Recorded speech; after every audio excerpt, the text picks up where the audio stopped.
proses pembentukan tulang atau osifikasi terbagi menjadi dua, yaitu osifikasi intramembran dan osifikasi endokon. Osifikasi intramembran berasal dari sel-sel mesenkim. Sel mesenkim adalah sel yang dapat berdiferensiasi dan berasal dari lapisan tengah embrio. Osifikasi endokondral berasal dari sel tulang rawan atau kondrosit.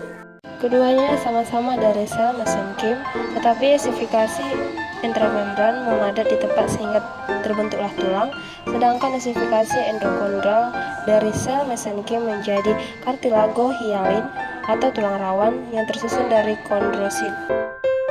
Kemudian waktu terjadinya osifikasi intramembran itu hanya terjadi satu kali atau osifikasi primer pada waktu ke-8 kehidupan embrio, sedangkan osifikasi endokondral itu berlangsung 2 kali saat embrio dan setelah kelahiran sampai umur 25 tahun.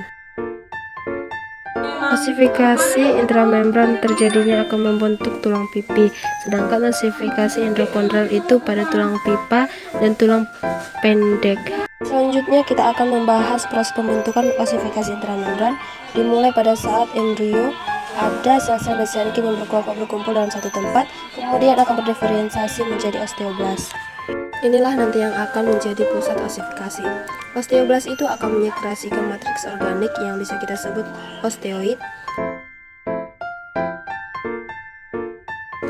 Nah, osteoid ini nantinya akan mengalami pengerasan atau kalsifikasi atau pengapuran melalui pengendapan garam-garam tulang. Trapekula adalah anyaman-anyaman yang ada di tengah tulang. Trapekula ini akan membentuk tulang spons yang memiliki rongga-rongga. Tulang spons berfungsi sebagai tempat masuknya pembuluh darah.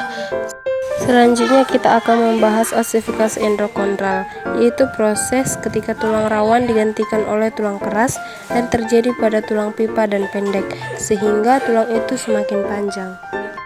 Nah, awalnya rangka embrio itu tersusun dari tulang rawan hialin, yang bagian luarnya itu dibungkus oleh perikondrium. Nah, pusat osifikasi yang pertama yaitu pusat osifikasi primer terbentuk di bagian diafisis dari tulang panjang atau bagian tengahnya. Seperti yang kita ketahui bahwa kartilago tersusun dari sel-sel tulang rawan yang disebut sebagai kondrosit. Nah, kondrosit itu akan mengalami proses proliferasi atau perbanyakan. Jadi kondrosit akan mengalami pembelahan secara terus-menerus sehingga jumlahnya semakin banyak dan sel-selnya semakin membesar. Selanjutnya, di lapisan bagian luar banyak sekali pembuluh darah. Dia akan menghantarkan matriks non-organik, sehingga untuk kondrosit yang paling tua akan dikelilingi oleh matriks dan menyebabkan proses kalsifikasi atau pengapuran, sehingga matriks kartilago akan mengeras. Dan otomatis, karena kartilago tidak mempunyai pembuluh darah atau avaskular, jadi tidak ada nutrisi.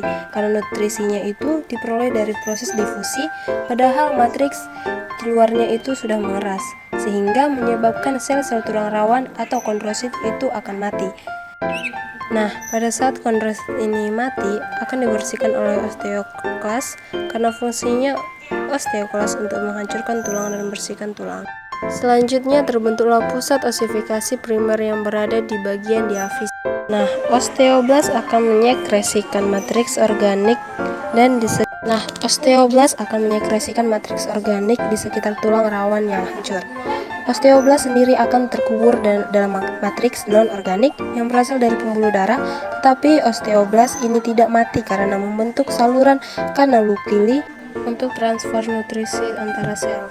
Perikondrium yang mengelilingi diafisis itu juga berubah menjadi periosteum. Selanjutnya, zona osifikasi dari endokondral ini akan meluas sampai menuju ke arah epifisis. Setelah kelahiran, pusat osifikasi sekunder itu terjadi pada kartilago epifisis di kedua ujung tulang, namun beberapa tulang rawan tidak digantikan oleh tulang keras, misalkan pada kartilago persendian, juga kartilago cakram epifisis.